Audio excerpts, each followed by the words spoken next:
The Indian Constitution key features. By the beginning of the 20th century, the Indian national movement had been active in the struggle for independence from British rule for several decades.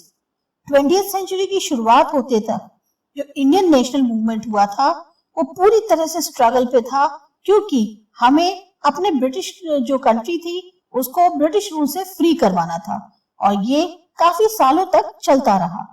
During the freedom struggle, the nationalists have devoted a great deal of time to imagining and planning what a free India would be like.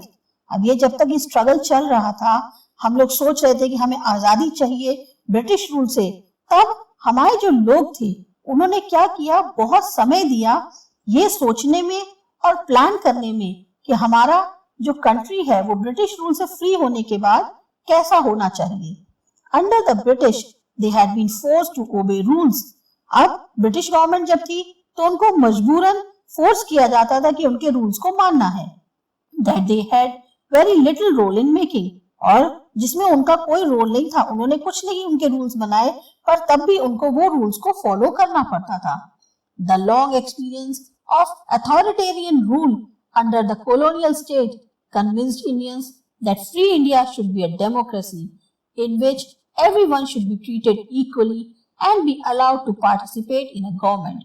अब ये जो एक इतनी British rule का राज रहा, बहुत लंबा experience रहा, इससे इंडियंस जो है वो ये कन्विंस हो गए, ये मानने लग गए कि जो फ्री इंडिया है वो एक डेमोक्रेसी होगी और जिसमें सबको बराबर ट्रीट किया जाएगा और हर एक को गवर्नमेंट में पार्ट लेने का अधिकार मिलेगा। What remained to be done then was to work out the ways in which a democratic government would be set up in India.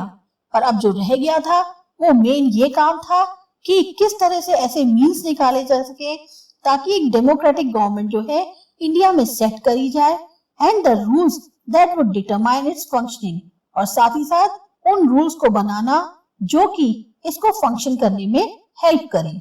This was not done by one person but by a group of around 300 people who became members of the Constituent Assembly in 1946.